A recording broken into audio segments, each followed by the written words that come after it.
चंद्रपुर नगर के राजमहल में कुछ साल पहले ही बंदरों का एक बहुत बड़ा समूह आया था। बंदरों का समूह बगीचे में पेड़ों से गिरे फलों को खाता और राजमहल से रोज बचा हुआ भोजन जो उन्हें दिया जाता उसे खाकर अपनी जिंदगी गुजार रहा था।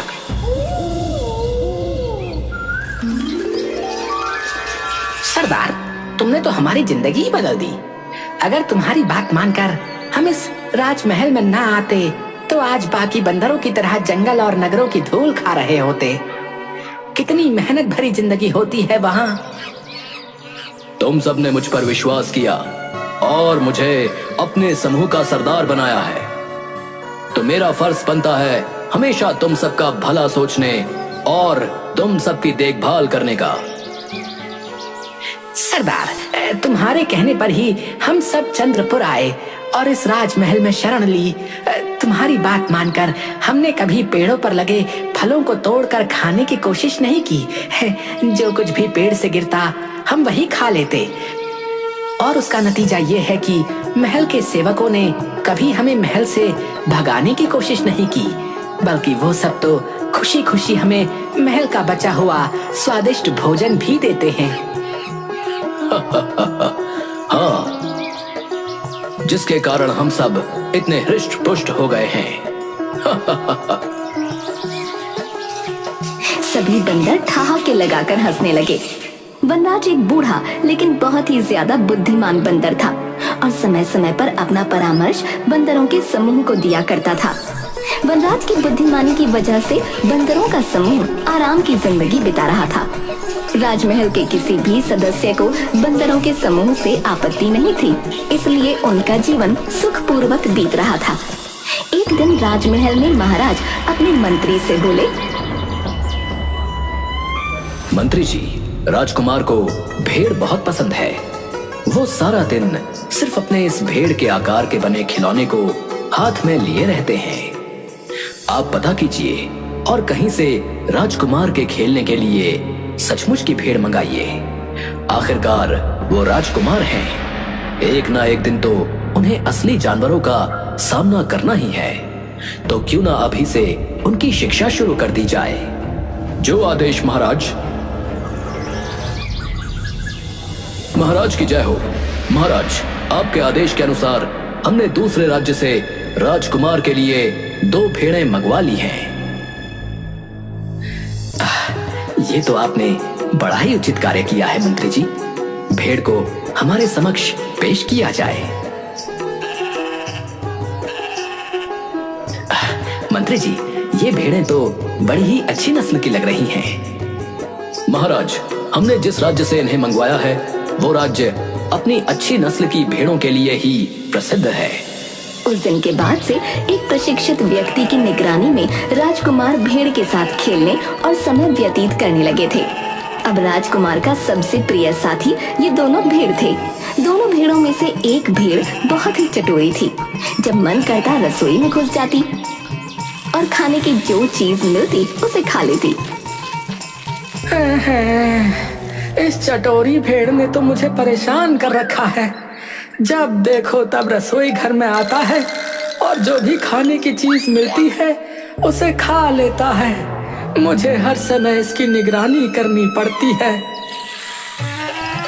तभी वो चटोरी भेड़ फिर से रसोई घर में आती है और महाराज के लिए तैयार किया हुआ भोजन देख उस पर कूद जाती है, जिसके परिणाम स्वरूप बाकी का भोजन गिर जाता है।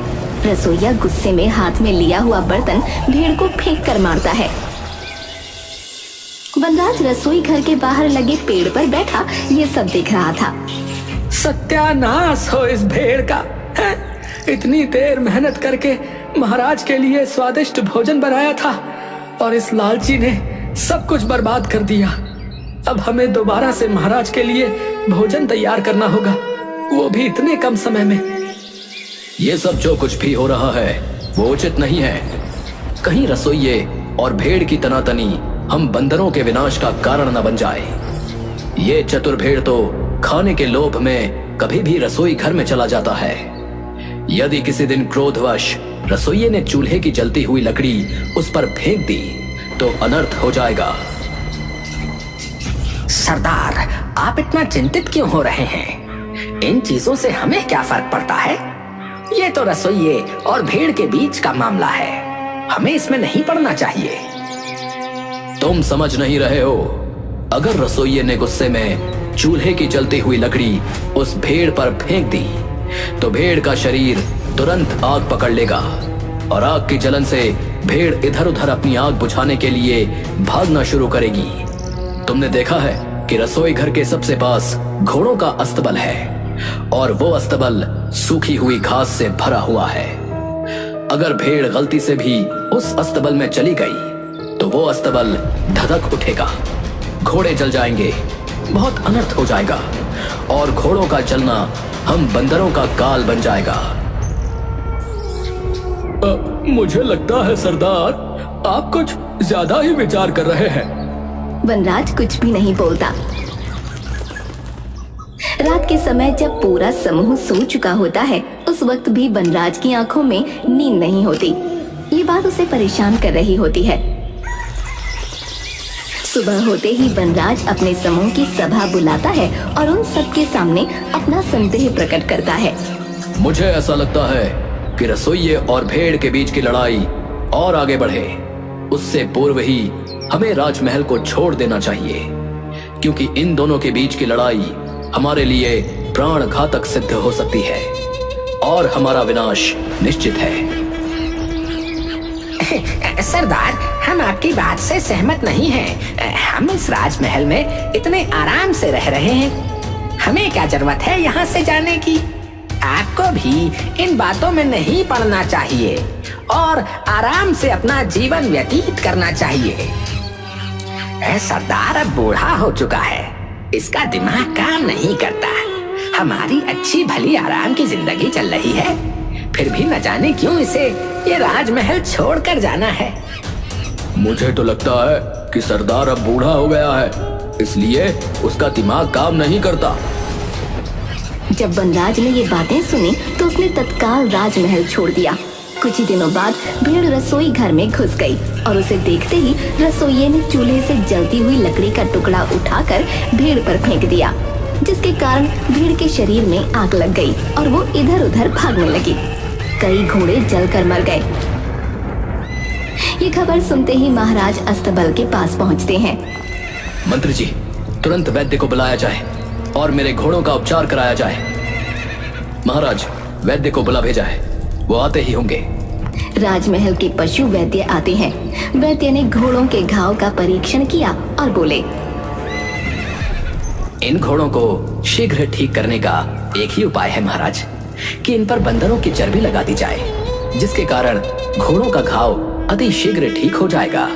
मंत्री जी, हमारे राजमहल में जितने भी बंदर हैं और आसपास भी जितने बंदर मिले, उन सबको पकड़ा जाए और उन सबको मारकर उनकी चर्बी घोड़े के उपचार के लिए उपयोग की जाए। हमें हमारे सारे घोड़े अति शीघ्र पहले की तरह स्वस्थ चाहिए। राजा का आदेश मिलते ही राजमहल के सारे बंदरों को पकड़कर मार दिया जाता है और उनकी चर्बी घोड़ों के उपचार के लिए प्रयोग की जाती है। बंदरों का पूरा समूह समाप्त हो जाता है। जल्द ही वनराज तक ये खबर पहुंच जाती है। मैं राजा को नहीं छोड़ूंगा और प्रतिशोध लेकर रहूंगा। उसने मेरे पूरे समूह को समाप्त कर दिया। मैं उस राजा के पूरे वंश का भी वैसे ही सर्वनाश कर दूंगा जैसे उसने मेरे वंश का किया है। एक दिन बंदर पानी की झील के पास बैठा हुआ राजा से प्रतिशोध लेने के बारे में सोच रहा था। तभी उसने कुछ देखा। इतने सारे पैरों के निशान झील की तरफ जाते तो हैं, परंतु इनमें से कोई भी निशान वापस आता हुआ नहीं दिख रहा है। अवश्य इस झील में कोई राक्षस या मगरमच्छ रहता है, जो झील में जाने वाले हर मनुष्य और जानवर को खा लेता है। मुझे इस बारे में पता लगाना होगा। वनराज ने चतुराई दिखाते हुए कमल के तने से झील से पानी पी लिया। ये देखकर झील में रहने वाला राक्षस बाहर आ गया। वो बहुत ही विशाल और डरावना था। उसने कई तरह के आभूषण भी पहन रखे थे। राक्षस वनराज से, जो भी इस झील में आता है मैं उसे खा जाता हूँ, लेकिन तुम तो बहुत ही चतुर हो। मैं तुम्हारी चतुराई देखकर प्रसन्न हूँ। बोलो, तुम्हें क्या चाहिए? मैं सिर्फ इतना चाहूंगा कि आप मेरी मदद करें। किस तरह की मदद चाहिए तुम्हें? एक राजा ने मेरे पूरे वंश का नाश कर दिया है। मैं उससे प्रतिशोध लेना चाहता हूँ। आप मेरी सहायता करें। मुझे अपना कंठहार दे दें। मैं आपको वचन देता हूँ कि मैं आपका कंठहार आपको जल्दी ही लौटा दूंगा और उसके साथ ही आपके भोजन का प्रबंध भी कर दूंगा।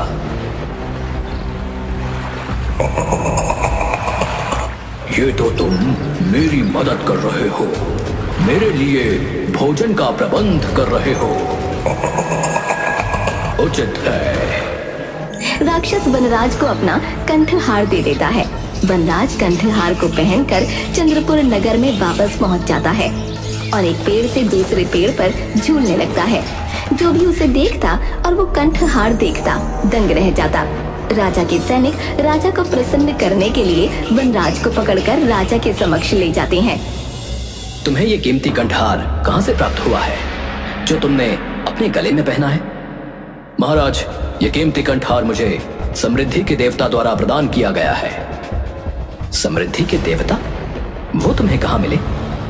महाराज, वो जंगल के बीचों बीच स्थित एक झील में निवास करते हैं। जब सूर्य आधा उदय हुआ होता है उस समय जो व्यक्ति उस झील में डुबकी लगाता है तो उसे उस समृद्धि के देवता का आशीर्वाद और कंठहार प्राप्त हो जाता है।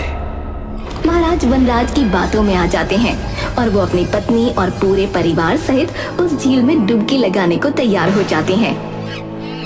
महाराज, कल सुबह की मंगल बेला में आप सब उस झील के पास पधारिए और अपने पूरे परिवार और स्नेही जनों के साथ झील में डुबकी लगाकर समृद्धि के देवता का आशीर्वाद प्राप्त कीजिए।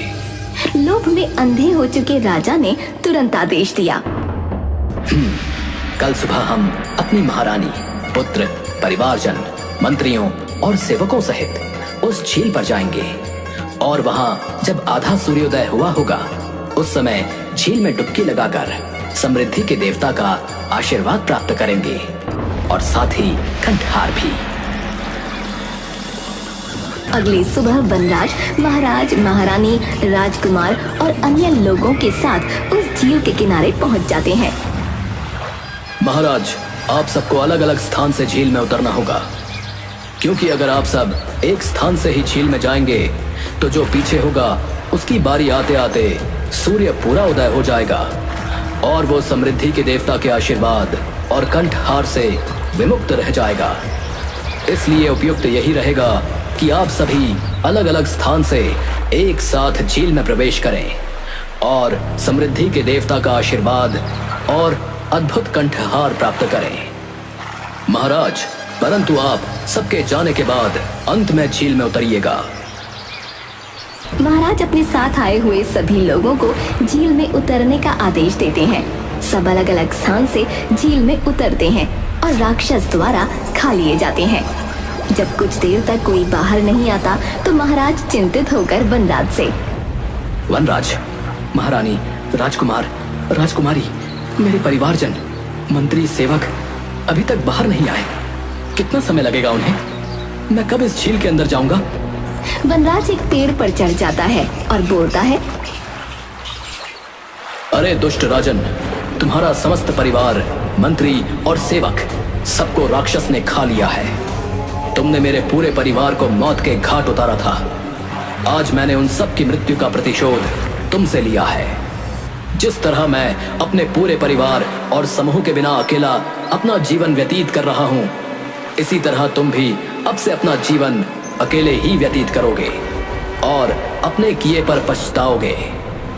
तुमने एक जीव के प्राण बचाने के लिए दूसरे जीव की हत्या कर दी। एक बार भी ये नहीं सोचा कि वो घोड़े तो तुम्हें प्रिय हैं, लेकिन बेचारे बंदरों का क्या? इसलिए तुमने उन निर्दोष बंदरों का वध कर दिया। मुझे अपने किए पर बहुत पछतावा है। मैंने जो किया वो गलत था। तुम मुझे क्षमा कर दो। वनराज वहां से चला जाता है और महाराज भी अपने किए पर पछताते हुए अपने प्रियजनों के वियोग में मानसिक रूप से प्रभावित होते हैं और पागल हो जाते हैं। उसके बाद कभी किसी ने वनराज को नहीं देखा। बुरे